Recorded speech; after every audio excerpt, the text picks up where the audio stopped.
Donc bonsoir à toutes, bonsoir à tous, bienvenue à l'INSEC pour cette conférence dans laquelle ce soir donc, on a le plaisir, l'immense privilège d'accueillir la célèbre Laure Babin. D'accord. Et comment vas-tu, Laure? Comment ça va, Laure? Très bien. Écoute, je suis ravie que vous m'ayez invitée. Je suis ravie d'être là pour échanger ce soir sur l'entrepreneuriat étudiant et pas que. Et je vois qu'on est nombreux, donc c'est chouette. C'est super. Ok, super. Et pour m'accompagner donc, dans cette belle aventure, la non moins célèbre Léna Jouot, étudiante à l'INSEC, en Master 1 Management du sport, donc une de mes élèves. Nous allons passer donc à peu près 60 minutes ensemble. Donc l'idée, c'est que si vous avez des questions à nous soumettre, c'est de les poster dans le chat.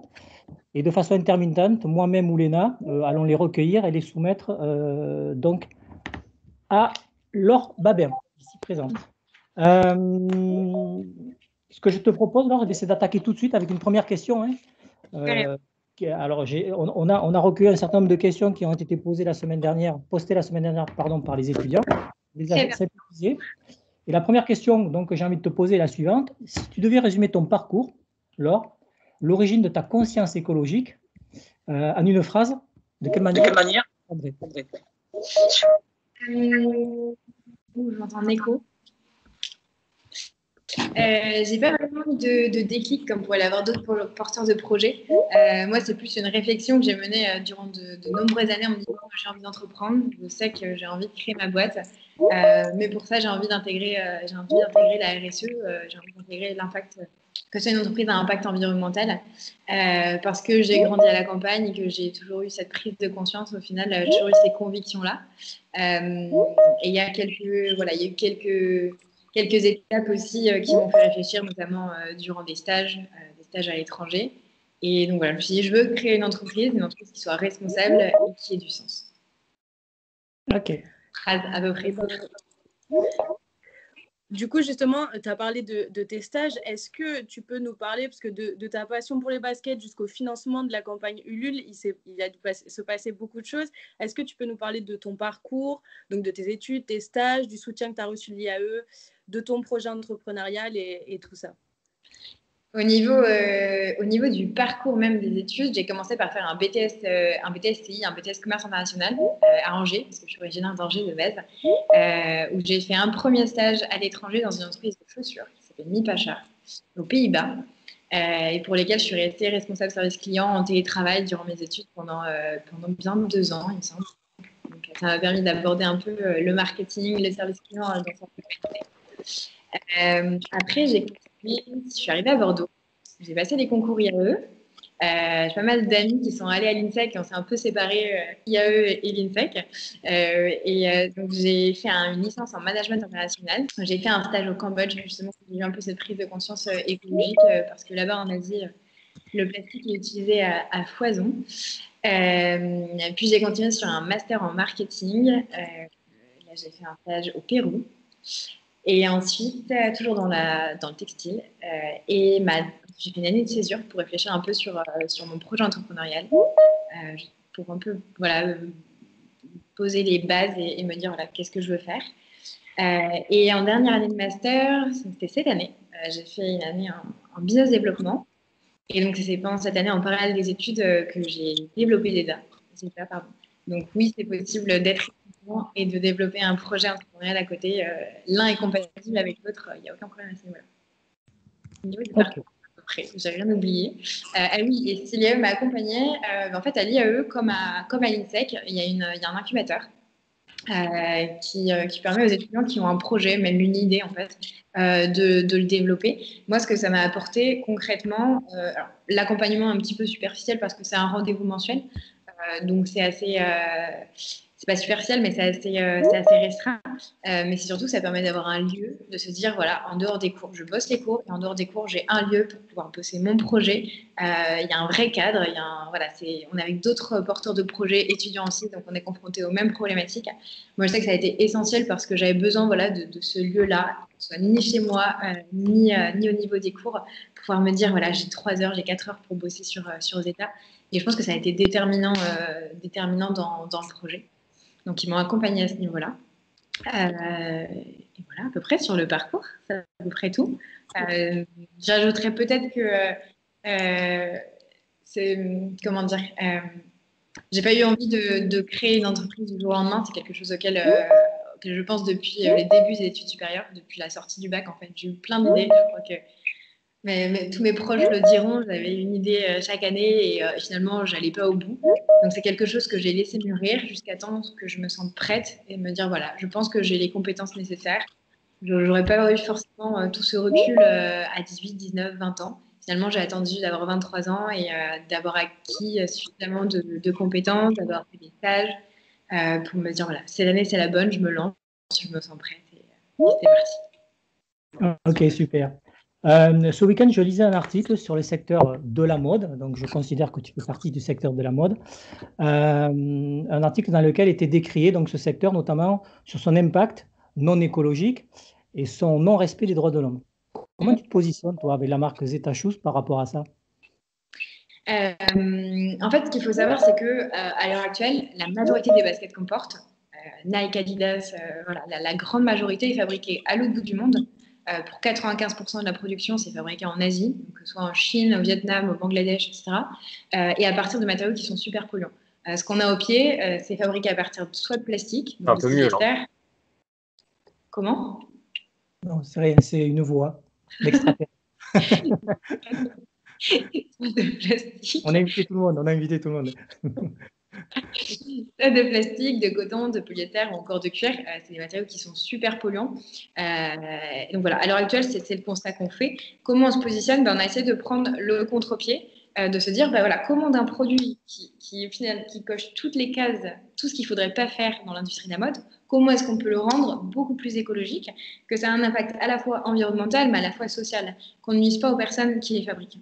Donc l'idée, c'était de repenser la basket différemment, à la fois au niveau des matières premières, au niveau des sourcils de matériaux, au niveau des conditions de fabrication, en ayant un impact le plus faible possible sur l'environnement et sur les hommes. En fait, au final, être une entreprise responsable et pas uniquement sur le papier, l'être vraiment. Ok.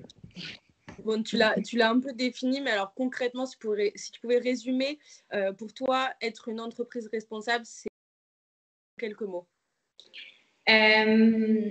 On va dire que le mot responsable, il est un peu utilisé à tort et à travers par toutes les marques aujourd'hui qui veulent te donner une image un peu green. Pour moi, être responsable, ça joue sur deux points essentiels, à la fois sur l'environnement, comment on intègre l'environnement comme pilier fondamental de la RSE. Donc, ça va être à la fois sur le sourcing des matières premières. En l'occurrence, par exemple, on utilise uniquement des matières 100% recyclées. Ça va être aussi sur le fait de s'approvisionner en circuit court, en circuit local, avoir une empreinte carbone la plus faible possible au niveau du transport. Nos fournisseurs, ils sont situés pour la majorité à 90% à quelques kilomètres de l'atelier de fabrication portugais. Ça va être repenser le produit différemment, c'est-à-dire supprimer les emballages, supprimer les étiquettes, tout ce qu'on va pouvoir réduire au niveau des déchets. Au niveau du transport, essayer de réfléchir à un transport un peu plus propre. Je pense que voilà, l'idée, c'est de s'interroger à chaque étape de création de la marque, se dire comment est-ce que je suis capable. Et le second aspect pour moi qui est essentiel sur le fait d'être une entreprise responsable, c'est le fait de connaître ses fournisseurs, ses partenaires, qui fabriquent les chaussures et dans quelles conditions. Dès le début, c'était un point qui était essentiel pour moi, c'était de placer l'humain au cœur de la marque. C'est pour ça que je me suis rendue dès le début rencontrer les différents ateliers au Portugal. Ça s'est fait immédiatement. Je pense qu'à l'heure actuelle, que ce soit dans la mode ou dans d'autres secteurs, il y a trop peu de transparence sur les conditions de fabrication. Et le consommateur a besoin de cette transparence-là. Et pour qu'elle fonctionne et pour que, voilà, qu'elle évolue, il faut qu'elle soit la plus transparente possible. Donc, placer l'humain et l'environnement au cœur de la stratégie, pour moi, c'est les deux points essentiels pour être responsable. Super. Très bien. Au-delà du concept, entre guillemets, écologique, qui a fait un carton, qui a eu une résonance tout de suite auprès de tes futurs clients, de quelle manière tu as pensé ta stratégie de communication et ta stratégie digitale? Est-ce que tu as été entouré ou est-ce que tu l'as pensé toute seule? En fait, c'est assez rigolo parce que j'ai pas eu de stratégie ni de communication, oui, mais marketing pas spécialement. C'est-à-dire que d'un point de vue vraiment marketing, j'ai mis très peu de... par exemple, dans tout ce qui est publicité, j'ai pas eu vraiment besoin de le faire. J'ai investi quelques centaines d'euros dans de la publicité type Facebook, redirection, etc. Donc, sur le marketing, je pourrais pas vraiment m'étaler parce que j'ai pas eu de stratégie à proprement parler. Après, sur la communication même, ce qui a été essentiel, c'est la presse, tous les relais presse. J'ai eu la chance que ça se soit fait tout seul et ne pas avoir besoin de solliciter les journalistes, etc. Alors, c'est rarement le cas et j'ai beaucoup de chance à ce niveau-là. Mais avoir un kit presse préparé, pour moi, ça me paraît essentiel lorsqu'on lance une marque ou un produit. Être très actif sur les réseaux en termes de communication, c'est super important. Et ça passe aussi, je vais le redire, mais par la transparence, en fait. Les gens ont envie d'adhérer au mouvement, ont envie de croire au projet parce qu'ils savent qui l'a créé, comment ça se passe au niveau des conditions de fabrication, etc. Donc, la transparence, finalement, ça fait partie de ma stratégie de communication. Et il faut le dire, à l'heure actuelle, c'est aussi un outil marketing. Donc, je dirais la transparence, la presse, les réseaux sociaux. LinkedIn, ça a été un levier de communication incroyable parce que les gens ont relayé, partagé, etc. Mais Léna, tu l'as vu aussi. Mais c'est vrai que ça a été essentiel, Instagram et LinkedIn. Et ouais, il ne faut pas sous-estimer LinkedIn, c'est un levier très, très puissant. Et voilà, je pense que j'ai fait le tour. Juste pour rebondir, avant que Léna te pose une autre question, tu faisais référence à Léna. Est-ce que les premières heures de ta campagne, et notamment la communication sur les réseaux sociaux, ont été déterminantes en fait? Alors, il faut savoir que l'objectif de la campagne a été lancée le dimanche en avant-première, c'est-à-dire qu'on lance toujours une campagne de crowdfunding, ce qu'on appelle en sous-marin, un jour avant, pour tout ce qui est proche, le cercle 1 en fait, tout ce qui est proche, amis, etc. Donc, on l'a lancé un peu avant, et l'objectif, il a été atteint très vite par rapport à... Enfin, les premiers contributeurs, ça a été la famille et les amis. Donc, on va dire que la communication au début... si, ça a été très important, mais au final, ce qui est le plus important, c'est de la faire durer sur toute la campagne de crowdfunding. S'assurer qu'il va y avoir des relais médias, presse, radio, télé pendant tout le long qui vont pouvoir relayer. Et c'est comme ça que, au final, pendant la campagne, il n'y a pas eu de moment de creux. Généralement, on a un gros démarrage, on a atteint l'objectif assez rapidement. Puis, il y a ce moment de creux, et ensuite, ça remonte parce que les gens se rendent compte que c'est la dernière semaine et qu'il faut se dépêcher de commander. Il y a cette pression un petit peu psychologique. Et finalement, le fait d'avoir eu des relais tout le long, et d'avoir été toujours en train de communiquer sur Instagram, sur Facebook, etc., bah, ça m'a permis d'avoir des ventes, des précommandes tout le long de la campagne. Donc je pense que oui, les premières heures sont déterminantes. Il y a un travail à faire tout le long et il y a aussi tout un travail à préparer en amont. Créer une communauté, fédérer une communauté, que ce soit sur LinkedIn, en écrivant des articles, en publiant des choses, etc., pour faire connaître au plus grand nombre le projet. Fédérer une communauté, ouais, c'est super important de le faire en amont. Et ne pas attendre le moment, le lancement de la campagne pour dire aux gens qu'on existe. Très bien. Et donc, du coup, on a vu que tu avais eu beaucoup de relais. Et donc, tu as eu beaucoup de sollicitations pour être associé à des marques connues.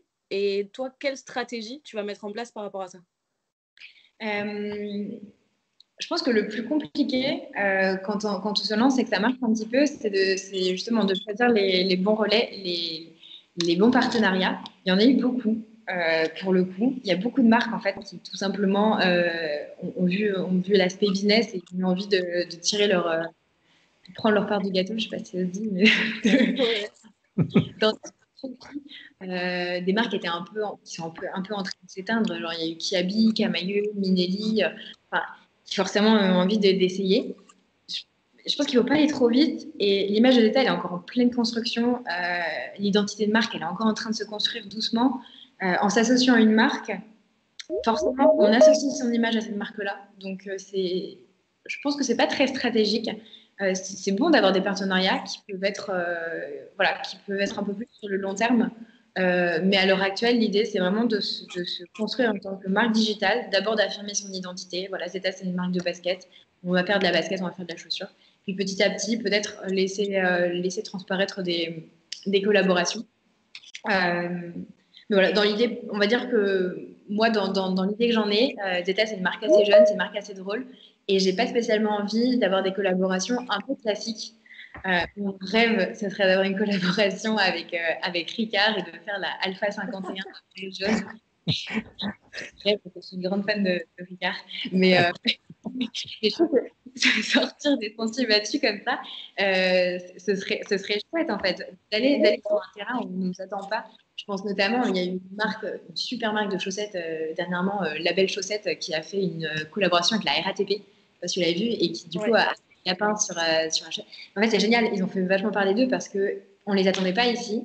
Je pense que c'est ça. Vraiment, il faut surprendre le consommateur et aller vers une marque de fringues ou une marque un peu plus classique. Non, et j'ai pas spécialement envie de m'ennuyer, donc donc je dirais des collabs un peu plus fun. Ok. Donc aujourd'hui, tu es 100% écolo. Qu'est-ce qui t'empêche d'être 100% français? Alors 100% écolo, presque. On peut toujours s'améliorer et je suis parfaite loin de là. On va dire que l'argument principal de Zeta, pourquoi est-ce que j'ai choisi le Portugal comme pays de fabrication, la première chose, c'est que la majorité de mes matières premières, à 90%, venaient du Portugal. La semelle extérieure, semelle intérieure, le caoutchouc, etc. Et donc, ouais, ça me paraissait complètement à contresens de faire acheminer les matières premières en France pour fabriquer en France, alors qu'on pouvait concentrer toutes les opérations là-bas. Et l'autre argument principal, c'est le coût de la main-d'œuvre. Je ne voulais pas que le coût de revient de la basket soit supérieur à 200 euros. Ça aurait été le cas si j'avais eu du Made in France. Donc, je me suis dirigée vers le Portugal. Ils sont super fiables, ils sont très professionnels, ils travaillent super bien, c'est des experts dans la chaussure. Et au final, entre Bordeaux et Porto, il y a 1000 km. Donc, c'est pas énorme non plus en termes d'impact environnemental. Après, forcément, à terme, moi, je rêve d'avoir une partie de la production qui soit faite en France, forcément. Mais ça impliquerait de changer un peu le mode de consommation, que les gens soient prêts à payer un petit peu plus cher pour avoir du Made in France. À voir si on est capable de le faire. Mais j'aimerais bien qu'un de nos futurs modèles soit fait en France. C'est un projet. Est-ce que tu as eu des remarques justement par rapport à ça, le fait de délocaliser donc ta production et notamment dans ta stratégie, pourquoi pas d'avoir un produit plus cher, quitte à fabriquer en France? Ouais, on me l'a un peu reproché. On me l'a un peu reproché et ce que j'ai trouvé dommage, c'est de ne pas avoir écouté les premiers arguments qui m'ont fait me tourner vers le Portugal. C'est-à-dire que de base, c'était vraiment l'idée de réduire les transports et de tout concentrer les opérations au plus proche des fournisseurs. Et en fait, les gens m'ont tout de suite attaqué en disant pourquoi pas du Made in France? Certaines marques le font, le proposent. Il faut savoir que moi, j'ai des matériaux qui me coûtent très cher. Le cuir de raisin, c'est très très cher.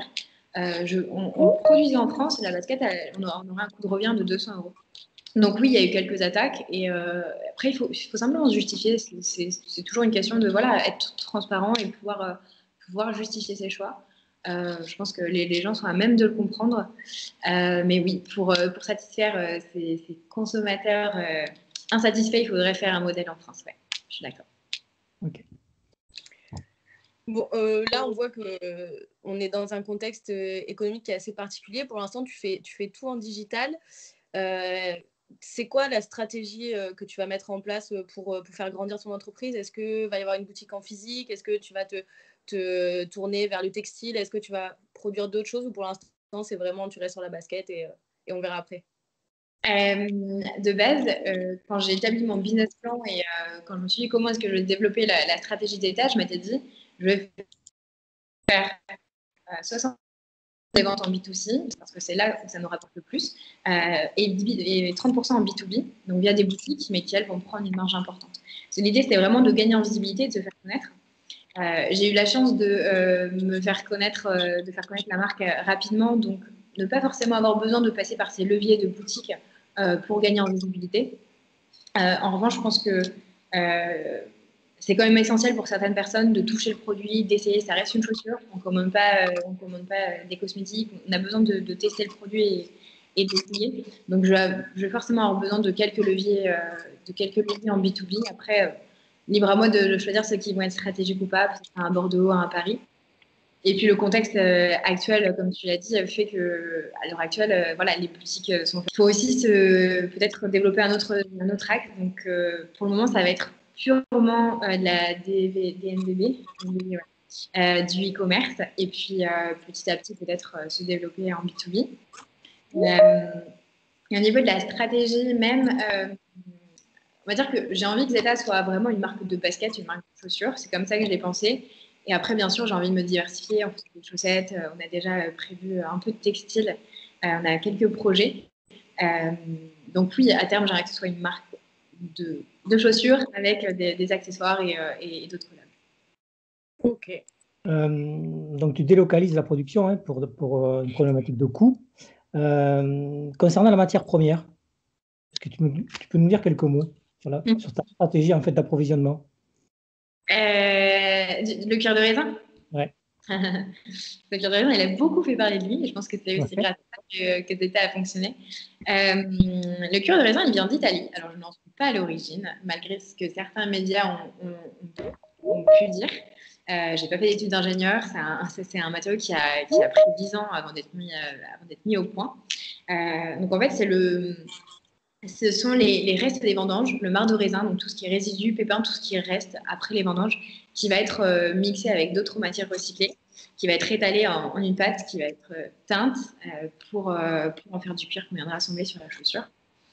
Et donc, en fait, j'ai trouvé que je suis tombée dessus au fil de recherche quand je faisais mon sourcing matière première.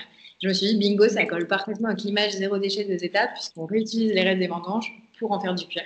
Je me suis dit, c'est ça que je veux utiliser sur mes chaussures. D'autant plus que voilà, du raisin pour une marque bordelaise, forcément, ça fait sens et c'est très cohérent. Ok. Hop. Léna, Ouais.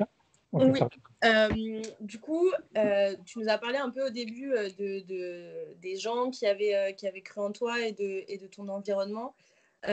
Qui t'a accompagné dans ce projet, de quelle manière, et est-ce que justement tout cet environnement autour de toi était quelque chose de très très important ou tu t'es quand même beaucoup débrouillée toute seule?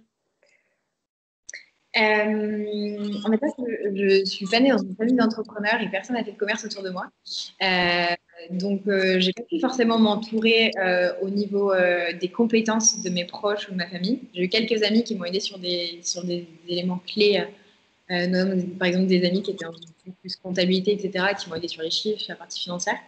Mais je pense que quand on est seul, ce qui est super important, quand on entreprend seul, c'est de bien s'entourer et d'avoir des proches qui sont là, qui sont présents et d'avoir un soutien moral en fait. Parce qu'il y a vraiment, et autant il y a des moments super où tout va bien, où on réussit, où le projet avance super vite, et alors autant il y a des moments hyper difficiles et on a envie de tout arrêter. Et je pense que dans ces moments-là, voilà, se rapprocher de sa famille et avoir des gens qui croient en nous, des amis, etc., c'est super important. Et, donc, j'ai été très bien entourée, heureusement. Et aussi à l'incubateur, bien sûr, j'avais une tutrice qui m'a suivie pendant un an. Donc, ouais, c'est super important de s'entourer. Mais ça, pour ceux qui veulent entreprendre, on vous le répétera toujours. Mais entourez-vous vraiment d'un point de vue pro, autant compétence que d'un point de vue moral. C'est essentiel. Et justement, est-ce que tu as eu beaucoup de... Pardon Thierry, désolée. Est-ce que tu as eu beaucoup de moments de doute ou est-ce que ça a été très partagé? Tu as eu beaucoup de moments où c'était super et comment ça s'est passé par rapport à ça? En fait, la vie d'un entrepreneur, c'est pas tout rose. Il y a beaucoup de moments difficiles. Moi, je me sens en particulier. En fait, ça a été assez rapide au moment où j'ai eu l'idée. Je suis partie au Portugal chercher les ateliers, les fournisseurs, etc. Ça a été assez vite. Tout roulait super bien. Puis il y a eu ce moment, je pense, à partir d'octobre à janvier, où là, c'était l'hiver. C'était un peu dur parce que je trouvais pas l'élément essentiel qui allait faire ma chaussure, le dessus. Et en fait, j'écumais tous les salons du textile, j'appelais tous les fournisseurs en Europe. Et au bout d'un moment, j'avais tout fait et je me suis dit, mais je trouve pas. Et à ce moment-là, je me suis dit, mais en fait, j'ai pas de solution. On a tout fait, je ne sais pas comment faire. Finalement, de fil en aiguille, on est tombé sur ce cuir de raisin. Et ça a un peu tout débloqué. Mais oui, il y a des moments qui sont difficiles. Je ne pense pas forcément un en particulier, mais forcément au moment du confinement, ou en mars, où je suis rentrée chez mes parents. J'étais très bien, mais de mars jusqu'au lancement, où j'étais en fait confinée en télétravail à bosser sur le projet. Là, c'est un moment plus difficile parce que déjà, j'avais plus tout de lien social, part avec ma famille. Je ne savais pas si j'allais dans la bonne direction. C'était assez compliqué. Et encore une fois, voilà, c'est dans des moments comme ça qu'il faut s'entourer. J'ai une question dans le chat. Pourquoi ne pas faire une collaboration avec une entreprise de Bordeaux? Cela aurait du sens. Alors, quel genre d'entreprise, du coup? Quel genre d'entreprise? On pose la question. Monsieur Hérault. Oui, bonjour Madame Hérault. Ouais, je représente. Vous m'entendez? Oui. Ouais. Je représente une coopérative agricole spécialisée de la vigne au vin. Et c'est pour ça que quand j'ai vu sur Twitter et LinkedIn le projet, effectivement, j'ai trouvé ça super chouette. On a dans nos équipes des gens qui travaillent sur l'innovation. Et nous, on accompagne les viticulteurs et les agriculteurs de Bordeaux de la vigne au vin. Et je trouve que les accompagner de la vigne au basket, ça pourrait être super chouette. Et justement, je ne savais pas comment Laure récupérait en fait son raisin. Et je ne savais pas que c'était un cuir qui était déjà fait en Italie. Mais je suis prête à la rencontrer. On est prête à la rencontrer avec la jeune femme qui s'occupe de l'innovation parce que je pense qu'il y a peut-être quelque chose à faire pour l'aider et pour l'accompagner aussi. Voilà. Ouais, c'est très gentil. Merci pour votre, merci pour votre proposition. En fait, ce que j'essaie d'expliquer aux personnes, aux clients qui vous contactent, aux viticulteurs, c'est qu'on n'a pas du tout le moyen d'intervenir au niveau de l'entreprise italienne qui fournit le cuir de raisin parce qu'elle s'approvisionne déjà dans la région de Milan et que tout est ficelé depuis des années et que ce serait trop compliqué en termes de logistique d'intervenir. En revanche, on travaille sur un nouveau projet qui est en phase de test et dont je ne peux pas encore parler, mais on voudrait intégrer du marc de raisin de la région de Bordeaux dans un composant de la chaussure. Donc, c'est en phase de test. On a besoin de marc de raisin qui soit déshydraté. Donc, il y en a très peu qui le font en France et qui soit bio. Donc, si jamais ça vous intéresse, je lance un appel à projet. Mais si jamais ça vous intéresse, je serais ravie d'en parler avec vous, même pour d'autres projets. Je suis sûre qu'il y a plein de synergies qui peuvent être créées. Bah, écoute, je représente la coopérative Euralis, pour le coup. Donc, voilà. Et on souhaite vraiment te rencontrer. Donc, je ne sais pas comment te laisser mes coordonnées, mais à ce moment-là, si voilà, il y a l'adresse mail. Mais si tu veux communiquer ton adresse mail. Allez. Donc, c'est stéphanie.héraud, HERAUD, @euralis, EURALIS.com. Voilà, au moins se rencontrer avec la jeune femme qui travaille sur l'innovation et voilà, soit ça débouche sur quelque chose, soit ça débouche sur rien, mais voilà, ça peut être sympa. Merci. Rien Merci beaucoup. Euralis ou Euradis, pardon. Euralis, EURALIS. C'est une coopérative agricole du Sud-Ouest. Super. Mais je vous contacterai dans la semaine. Bien, merci. Linda, c'est à toi. Ouais, moi, il y a une question dans le chat et c'est vrai que c'est assez intéressant. D'où vient le nom Zeta? Zeta, c'est un dérivé de la fonction 0 en mathématiques pour zéro déchet. C'est assez compliqué de trouver un nom et surtout dans un nom de marque, dans le secteur du textile et de la chaussure, il y a énormément de noms qui sont déjà déposés. Et pour une marque, ça c'est un sujet qui est hyper intéressant quand on pense une marque et il faut vraiment s'y pencher. Et donc en fait, en étudiant un peu le champ sémantique autour du mot zéro, je suis tombée sur Zeta, dérivé de la fonction 0 en maths. Et je me suis dit bingo. C'est joli, ça sonne bien. Donc Zeta a été lancé. Un beau storytelling. Super. Question suivante du chat. As-tu eu recours au prêt bancaire? Si oui, à quelle hauteur? Et quel accueil réservé à ce type de projet RSE? Ah, j'ai pas entendu. As-tu recours au? As-tu eu recours à un prêt bancaire? Ah oui. D'accord. Si oui, à quelle hauteur? Alors, je ne sais pas, c'est peut-être quelque chose de confidentiel. Et quel accueil réservé à ce type de projet RSE? Ah oui, d'accord. Ok. Alors, j'ai fait quelque chose qu'on ne devrait pas forcément faire. J'ai fait un prêt étudiant, c'est-à-dire que j'ai contracté un prêt à titre perso et pas à titre pro. C'est-à-dire que j'ai fait un crédit à la consommation, tout simplement parce que je l'ai fait auprès de ma banque de famille, que ça a été fait en 2 jours et que j'ai eu les fonds super rapidement. Mais ce que je vous conseille de faire pour tous ceux qui veulent entreprendre, c'est un prêt garanti par l'État à 0%. Alors, il faut monter un dossier, il faut passer en commission. Mais en fait, c'est l'État qui vous accorde un prêt et vous ne vous engagez pas à titre perso surtout. Donc, ne faites pas ce que j'ai fait, à moins que vous ayez super confiance en votre projet, que ce soit peut-être pour des petites sommes que vous soyez sûr de rembourser. Mais je vous recommande fortement d'aller soit justement vers ces organismes qui accorde les prêts, ou alors de faire un prêt au niveau d'une banque à titre professionnel. Et j'ai emprunté 15 000 euros, parce que ça peut intéresser. Quel accueil a été réservé? Pas forcément très bon. J'avais au début contacté une banque pour pas la citer, pour faire justement un prêt à titre professionnel, qui m'a clairement envoyé balader parce que j'avais un apport en capital qui était trop faible. Il faut savoir que le capital, quand on dépose du capital sur un compte, on peut créer une société à partir de 1 euro. Donc le capital ne détermine absolument pas la valeur de votre entreprise, enfin, du moins son futur développement. Donc à partir de ce moment-là, c'est pour ça que je me suis tournée vers le prêt à titre, le prêt étudiant. Voilà. Mais donc ça n'a pas forcément été bien accueilli. Voilà. Mais le conseil que je pourrais donner, c'est de ne pas se fermer à un échec en fait. Si une banque vous ferme ses portes, il faut aller taper à toutes les autres, parce qu'il y en aura forcément une qui croira en vous et qui croira en le projet. Il suffit qu'il y ait une personne qui accepte le dossier et c'est parti. Dans les arguments de refus d'accompagnement, est-ce que c'était le projet en lui-même? Est-ce que c'était ton âge? Est-ce que c'était le contexte? Est-ce que c'était tout en fait?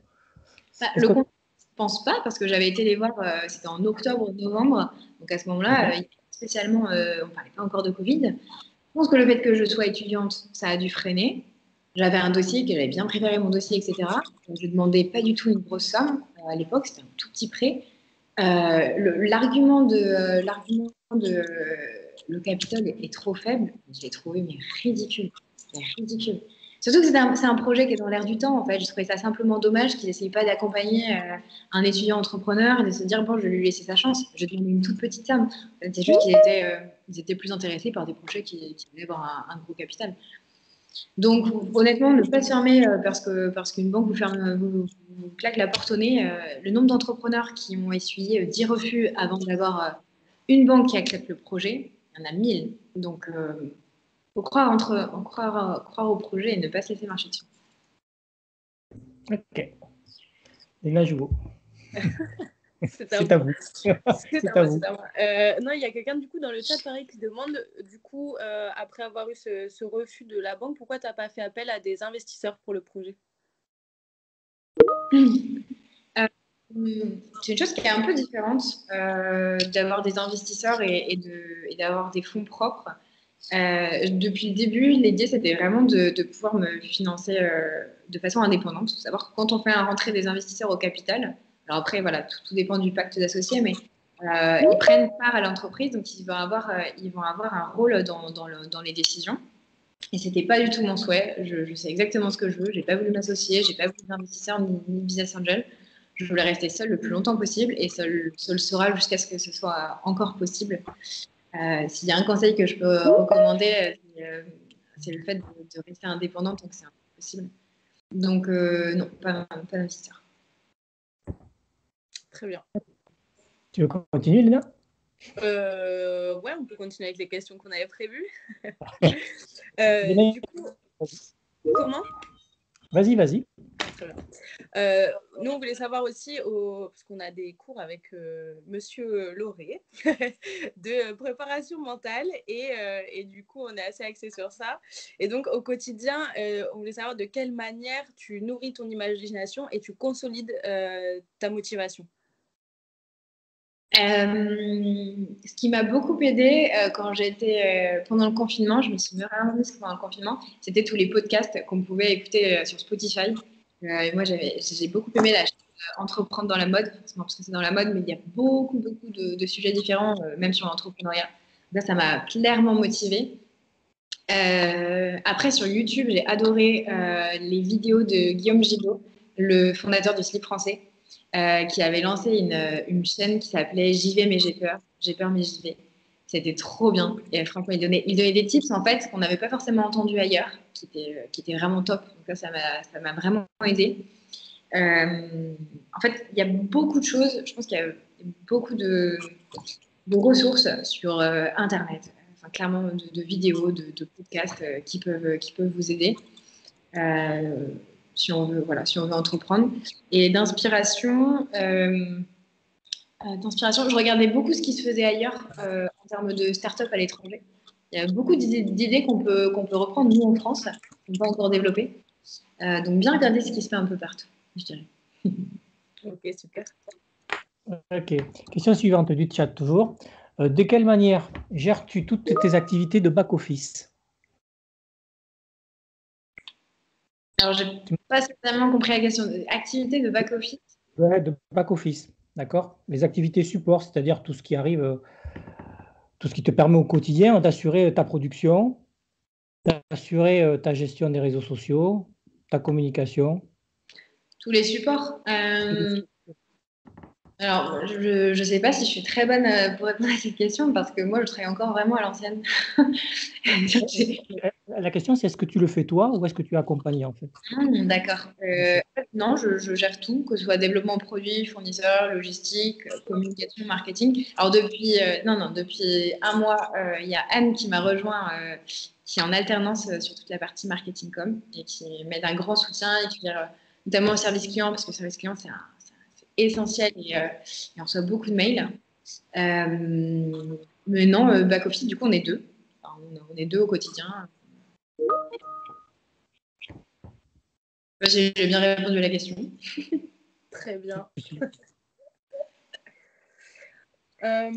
D'autres questions qu'on a reçues. Si tu avais un conseil à donner, ce serait lequel? Pour pas me répéter, mais forcément bien s'entourer. C'est-à-dire que on a forcément des lacunes on a forcément des lacunes dans des domaines en particulier. Moi, c'était tout l'aspect, et c'est toujours l'aspect chiffres, finance, opération. Et je me suis entourée en fait d'amis, d'associations, de structures qui étaient en mesure de m'accompagner. Donc s'entourer, c'est essentiel d'un point de vue professionnel. Ouais, je dirais vraiment s'entourer. Je conseille ici être proactif et vraiment voilà, se donner les moyens de réussir. Pour la petite anecdote, quand je suis partie au Portugal, vraiment, c'est-à-dire que j'ai cherché les ateliers. En parallèle, j'ai fait la recherche de fournisseurs. Et au bout de quelques jours, je me suis dit, bon, il faut que j'aille sur place, il faut que j'aille les rencontrer parce qu'on ne va pas continuer à échanger par mail. Donc, j'ai pris un billet d'avion, j'ai fait Bordeaux-Porto, j'ai loué une voiture de location, je suis partie faire le tour des usines. Ouais. Et en fait, je pense que ça a vraiment été le déclic pour eux de se dire, voilà, bon, ils ne savaient pas mon âge, ils ne savaient pas que j'étais étudiante, j'ai absolument rien dit. Donc, ça a été le déclic pour eux. Ils ont vu que j'avais envie, en fait, que je m'étais déplacée. Et plusieurs mois après, juste avant le lancement de la campagne, ils me l'ont avoué, ils m'ont dit, voilà, en fait, on reçoit peut-être des dizaines de mails par semaine de marques qui veulent fabriquer dans notre usine. On choisit parce que tu t'es déplacée, tu as été convaincante, tu avais déjà ton produit qui était bien structuré dans ta tête, c'était bien ficelé, tu le pitchais bien. Et il faut être proactif et aller rencontrer les fournisseurs, aller rencontrer les partenaires, aller toquer aux portes de toutes les banques. Il faut se donner les moyens. Et tant pis si on essuie des échecs, ça fait partie du jeu. Et surtout, ne pas baisser les bras. Rien ne résiste à la répétition. Comment? Rien ne résiste à la répétition. Exactement. Exactement. Ouais. Au mois d'août, le Coq Sportif a lancé sa paire de baskets, j'ai envie de dire, écolo, entre guillemets. Est-ce que tu considères que cette marque est concurrente de la tienne? Et est-ce qu'il y a d'autres marques qui seraient concurrentes de la tienne? Je vois que tu as bien épluché LinkedIn. Ah oui. C'est ma Bible. En fait, moi, je me suis rendu compte très tardivement que le Coq Sportif travaillait sur le projet. Je crois que j'ai découvert, ils avaient fait un post avec Tony Pasquet. Non, c'est ça, c'est Tony Pasquet, il me semble, qui représente les JO au mois de septembre. Et c'est à ce moment-là que j'ai découvert qu'il lançait une basket en raisin. Et j'en avais jamais entendu parler avant. Alors, je pense qu'on a vraiment bossé sur le développement en parallèle. Alors, eux, forcément plus rapidement que moi parce que j'étais toute seule et eux, ils avaient une équipe. Alors, concurrent, oui, forcément parce qu'on a un produit très similaire qui sont fabriqués au Portugal, en raisin. C'est des produits qui sont très similaires. Après, je trouve ça assez positif de dire que des grosses marques comme ça essayent de prendre le virage de l'éco-responsabilité. Plus on sera d'acteurs à proposer des alternatives aux baskets classiques en plastique fabriquées en Asie, et mieux le monde se portera, je pense. Donc, c'est la concurrence qui est positive. Ok. Plein de questions dans le chat. Léna, tu dois faire un choix. Ouais, alors je vais choisir. Comment est-ce que tu as réparti l'argent que tu as emprunté avant en fait de lancer ta campagne? Dans quoi tu l'as mis? Dans la production, dans la com, les shootings, tout ça Ouais. Alors, on va dire que les postes les plus importants dans ce qu'on lance une entreprise, il va y avoir tout le poste administratif, donc le dépôt des statuts pour constituer sa SASU, SAS, URL, par exemple. Le dépôt de marque, ce qui paraît essentiel, ça il faut le faire dès le début. Autant le dépôt des statuts, on peut le faire à la fin, juste avant le lancement, c'est pas très important. Mais autant le dépôt de marque, il faut s'assurer que la marque est libre le plus rapidement possible. Donc, c'est des postes de charge assez importants. La communication, donc le shooting photo, vidéo, il y en a eu pour un peu plus de 1 000 €. Les voyages au Portugal, les frais de prototypage. Le prototypage, c'est pour fabriquer la V1, pour fabriquer la première version qu'on viendra modifier par la suite. C'est donné pour quelques milliers aussi. Après, communication, j'ai mis seulement quelques centaines d'euros sur la publicité Facebook à la fin de la campagne, donc il n'y a pas eu tellement de frais à ce niveau-là. Je réfléchis. Moi, c'est ça principalement. Donc, on va dire que le prêt a vraiment servi à financer toute la partie en amont du lancement. Et l'avantage de la campagne de crowdfunding, c'est que c'est de la précommande. Donc, tout cet argent, c'est une avance en trésorerie. Et donc, ça nous permet de lancer la production totalement sereinement. Une question donc de Stéphanie Hérault, ta future collaboratrice, qui pose la question suivante. Qu'est-ce qui distingue Zeta de Minuit sur Terre?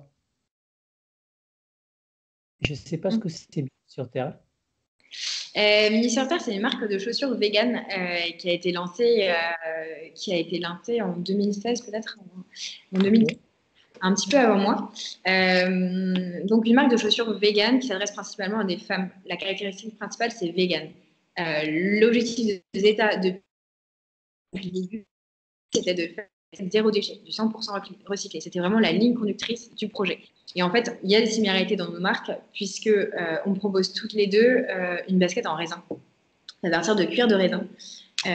Donc, forcément, il y a des similarités. Après, voilà, on va dire que l'axe de différenciation de Zeta, c'était vraiment de proposer une basket qui soit 0 déchet, donc 100% recyclé, qui soit vegan et qui soit recyclable à la fin, puisqu'on les récupère pour les recycler en combustible vert. Donc, il y a quand même des axes de différenciation. Une marque ne se définit pas par le matériau qu'elle utilise, mais par toute l'identité, par toute la communication qu'elle va créer autour de la marque, autour du produit. Donc, il y a beaucoup d'axes qui nous différencient, bien qu'on utilise un matériau en commun. Ok. Justement, tu parlais de prototypage et de tout ça. Comment, à qui tu as fait appel pour prototyper les chaussures? Est-ce que tu avais déjà des bases là-dessus? Est-ce que tu savais faire, ou est-ce que justement c'était une totale découverte pour toi et que tu as fait appel à des acteurs, des personnes qui ont pu t'aider par rapport à ça? J'ai pas fait du tout d'études en stylisme, bien que j'ai beaucoup dessiné. J'ai pris des cours de dessin pendant de nombreuses années. J'avais aucune base en modélisme ou quoi que ce soit. Il faut savoir que quand on veut créer un produit mode, il faut une fiche technique, mais dans d'autres secteurs aussi, je pense. Une fiche technique qui va reprendre toutes les spécificités, les mesures, toutes les caractéristiques principales et qu'on doit fournir à l'atelier. Alors, j'ai eu la chance de pouvoir directement créer cette fiche technique avec l'atelier de fabrication au Portugal. Donc, je suis arrivée avec mes dessins. Clairement, ça a été comme ça, mes dessins sous le bras. Je leur ai montré mes dessins et à partir de ça, on a créé une fiche technique et c'est eux qui ont mis au point le premier prototype. C'est eux qui sont capables de dire, voilà, on crée un moule pour la chaussure, on va pouvoir mettre ce matériau-là, etc., en respectant tes dessins et la fiche. Donc, le prototypage, dans tous les cas, c'est jamais l'entreprise, c'est jamais l'entrepreneur qui s'en charge, c'est vraiment le prestataire. Question de Alexis. Comment réussir un pitch convaincant selon toi? L'essentiel, c'est d'avoir un bon storytelling. Vraiment, il faut transporter votre auditoire avec un bon storytelling. Alors, je ne suis pas la mieux placée pour en parler parce que j'en ai pas spécialement. J'ai pas eu vraiment Quand je parle du projet, je n'ai pas un aussi bon storytelling que celui de la marque Respire ou d'autres marques. Mais d'abord, voilà, de commencer avec le storytelling. Alors, ensuite, en expliquant clairement où est le besoin, où est la demande, à quel marché, à quelle demande vous répondez.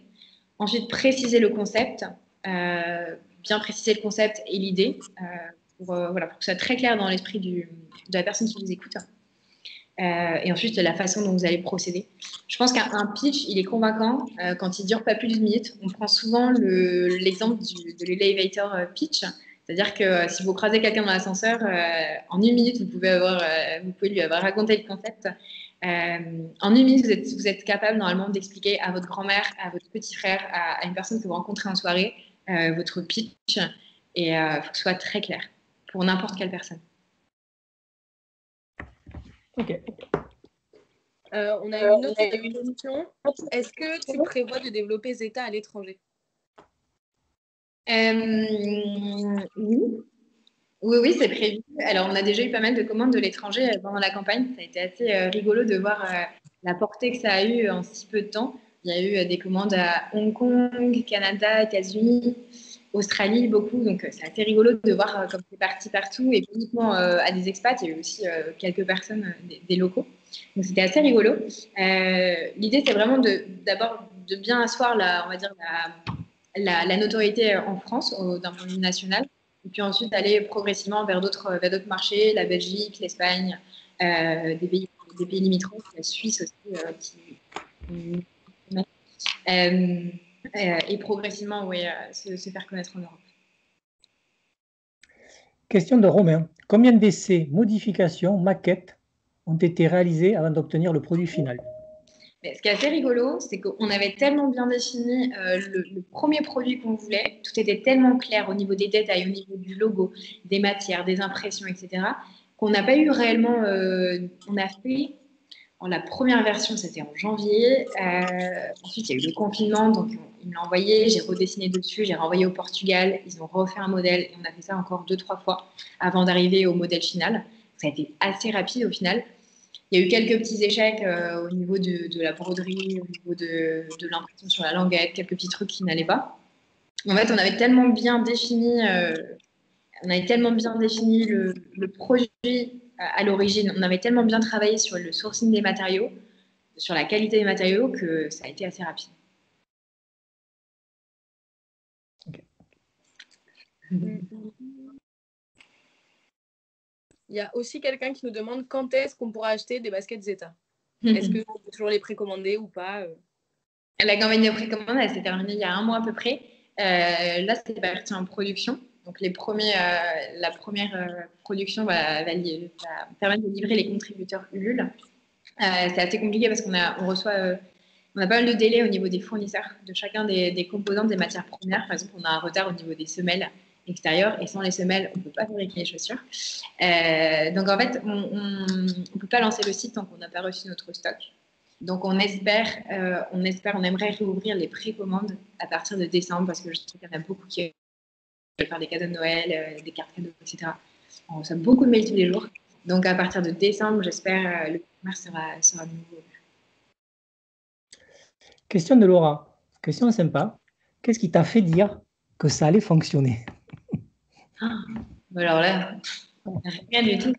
C'était un gros coup de poker, mais du début jusqu'à la fin. J'avais aucune garantie. Les seules garanties que j'avais, c'était mes amis, ma famille qui me disaient mais tu vas voir, ça va marcher, ça va être génial. En fait, mais je doutais mais de toute la journée. C'était impossible j'aurais jamais imaginé, que ça puisse fonctionner aussi bien. Moi, pour vraiment en toute honnêteté, mon business plan, il était établi sur mon maximum de paires qui atteint pendant la campagne, c'était 500. La moyenne, c'était 300. Je me suis dit 300. Voilà, j'ai fait ce qu'il fallait. Ce sera déjà super pour un lancement. C'est déjà énorme. Et 500, c'était mon maximum, mais je ne suis pas allée au-delà. Je n'avais même pas fait de prévision financière au-delà. Okay. Donc, de A à Z, c'était un coup de poker. Dans le prolongement de cette question, est-ce que tu continues à douter? Forcément, on a toujours des doutes. Ce ce qui est le plus dur, c'est de se dire, voilà, on a eu un super lancement, on a eu de la chance que ça marche aussi bien, mais il ne faut pas se reposer sur ses acquis. Donc, en fait, c'est des perpétuels doutes, remises en question sur l'axe stratégique, sur la stratégie de développement que je veux donner à ma marque, sur le ton que je veux adopter, sur la communication, est-ce que je fais les choses bien. Je me pose en permanence les questions de me dire, bon, est-ce que je vais continuer à réussir à assumer tout toute seule ou est-ce qu'il va falloir que je m'associe. Finalement, c'est non, la vie d'entrepreneur, que ce soit au lancement, que ce soit pendant 10 ans, je pense qu'elle est semée de doutes. Et c'est aussi ça qui est génial parce qu'on ne s'ennuie pas. Il y a ce risque. Moi, c'est aussi ce qui m'a fait me lancer, c'est de me dire, je ne sais pas où je vais. Clairement, je ne sais pas où je vais. Et je rebondis sur la question que j'avais reçue lors du questionnaire, où est-ce que tu te vois dans 5 ans? Bah, c'est aussi ça qui est génial, c'est que je pourrais même pas vous répondre. C'est que j'en ai aucune idée. Je sais ce que j'aimerais. J'aimerais avoir une grosse équipe autour de moi, qu'on soit plein à travailler sur le projet, que j'ai réussi à fédérer une grosse communauté, d'avoir des super bureaux en plein Bordeaux où on s'éclate, on est content d'aller au boulot. Franchement, vraiment, ce serait l'idéal. Tu sais pas où tu seras, mais tu es en train de nous le décrire quand même. Ouais, c'est vrai. C'est vrai. On va dire que dans l'idéal, c'est ça. Dans l'idéal, vraiment, j'ai réussi à créer une équipe et rester à Bordeaux et avoir développé plein de super produits, toujours zéro déchet. Je pense que c'est ça. Ce serait un peu l'objectif. Ok. Et d'autres questions, si tu veux, Léna? Ouais, on a encore quelques questions. Au-delà du fait que le modèle il soit recyclé, recyclable et vegan, quels sont les avantages de ton produit? Comme question. Je dirais hyper confortable. Je crois que c'est le premier prototype ou le deuxième prototype que j'ai fait tester à ma grand-mère pour être sûre qu'elle marche bien avec. Et en fait, elles sont hyper confortables parce qu'on a bien rembourré l'intérieur, on a mis une semelle en liège qui amortit, etc. Donc, on a fait les choses bien. Et moi, je les ai portées tout l'été sans chaussettes. Je les porte encore à la maison, au bureau tout le temps. En fait. Donc, je pense que le confort. L'autre aspect, je pense que le design, on a essayé vraiment de soigner, au maximum l'esthétisme parce que souvent écolo, bon, les gens ont une image un peu péjorative en se disant écolo, ça rime un peu avec pas forcément joli. Et on s'est dit, bon, il faut absolument que ce produit plaise au niveau du style et après, à la limite, au niveau des arguments environnementaux. Et c'est ça qui est génial, c'est que pendant la campagne, on a reçu des messages qui me disaient moi, je suis une grande fan d'Adidas, de Nike, je commande sans arrêt chez eux. Et en fait, j'ai adoré Zeta. Et du coup, on a réussi à les convaincre grâce au design. Et on a réussi à leur faire peut-être prendre conscience, même un tout petit peu, de l'impact néfaste que ça pouvait avoir, qu'une paire de baskets classiques pouvait avoir sur l'environnement. Ok. J'ai une question de Louise, jeune diplômée de l'INSEC. Félicitations, Louis. Très brillante, d'accord, qui pose la question suivante. Comment envisages-tu de développer ton site e-commerce? As-tu un CMS de prédilection, WordPress, etc. Penses-tu faire appel à un freelance, une agence, ou souhaites-tu le faire toi-même? En fait, vu que notre stratégie va être purement digitale pour l'année à venir, il faut que le site soit hyper performant. En l'occurrence, j'ai essayé de le développer par moi-même via Shopify parce que j'ai eu d'excellents retours. Shopify, c'est vraiment top en termes de design, en termes de prise en main, de backup, etc. Mais en fait, j'ai clairement pas le temps. Il y a énormément de caractéristiques quand on achète un thème, ça peut pousser très très loin. En fait, j'ai clairement pas le temps d'être sur tous les fronts. Donc, j'ai la chance d'avoir juste en face des bureaux où je suis, de l'incubateur. J'ai une agence web qui m'a proposé de m'accompagner sur toute la thématique Shopify. Donc, on va voir. Rien n'est signé encore, mais on va voir voilà, pour se faire accompagner. Ok. D'autres questions qui viennent d'arriver? Ouais, il y en a plein. Je ne sais pas laquelle choisir. On a une question d'Amandine qui nous demande si c'est important de beaucoup parler de son projet autour de soi, même lorsqu'on est au début, ou alors est-ce que tu en as parlé uniquement quand tu avais déjà quand même relativement bien avancé dessus? J'avais peur au début d'en parler parce qu'on a toujours peur de se faire voler l'idée, etc. Bon, en l'occurrence, moi, c'était pas une idée qui était non plus innovante, c'est pas une idée qu'on puisse breveter. Donc, assez rapidement, j'en ai parlé autour de moi, mais surtout, j'ai attendu d'avoir quelques preuves concrètes. J'avais pas envie d'en parler si j'avais uniquement une idée comme ça. À partir du moment où j'ai commencé à avoir les fournisseurs, l'atelier, je me suis rendue sur place et j'ai commencé à en parler parce que j'avais besoin de retour pour étayer le projet et pour pouvoir pousser le développement encore plus loin. Donc, c'est très important d'en parler autour de soi. C'est super important. Notamment, alors quand c'est un produit, peut-être un peu moins, mais par exemple pour un service, je ne sais pas si il y en a parmi nous qui veulent lancer des applications ou ce genre de choses, c'est super important d'avoir des retours sur voilà, je sais pas, la prise en main, la fonctionnalité, les caractéristiques qu'on peut retrouver. Il faut en parler autour de soi, et à moins voilà, que vous ayez une idée super innovante qui fasse breveter, et alors que personne n'a encore jamais fait, voilà, c'est rarement le cas, il faut en parler, absolument. Question de Victoria, question intéressante. Combien d'heures par jour tu travailles? Tu arrives à garder un équilibre? Point d'interrogation. Je pense que durant l'année dernière, il y a eu des moments où j'avais des grosses périodes où j'avançais super vite, où j'arrêtais de travailler à 20h et je passais tous mes week-ends dessus. Clairement, je n'ai pas compté mes heures pendant un an. C'est-à-dire que je faisais très peu la différence entre le pro et le perso. C'était très difficile et ça l'est encore, c'est encore très difficile à l'heure actuelle, notamment avec le télétravail. C'est-à-dire que là, pendant plusieurs mois, j'ai bossé en télétravail. Donc, en fait, je fermais jamais vraiment mon ordinateur le soir, ni le week-end, en fait, parce que je travaille depuis chez moi. C'est-à-dire que je n'avais pas ce lieu, ce bureau où je me disais, voilà, à 19h, je rentre et alors je profite chez moi. C'est ça qui est le plus difficile. C'est pour ça que ça me paraît essentiel d'avoir un environnement, des bureaux ou un environnement qui soit propice au travail pour pouvoir couper et faire cette séparation. Bon, après, au niveau de la charge de travail, forcément, je suis toute seule, donc il y a beaucoup de choses sur lesquelles je ne peux pas faire l'impasse et je suis obligée de passer. Les week-ends, là maintenant ça va mieux, j'arrive à passer de vrais week-ends, mais il y a eu une grosse période où j'en prenais pas. Mais ouais, ça fait quand même des bonnes journées.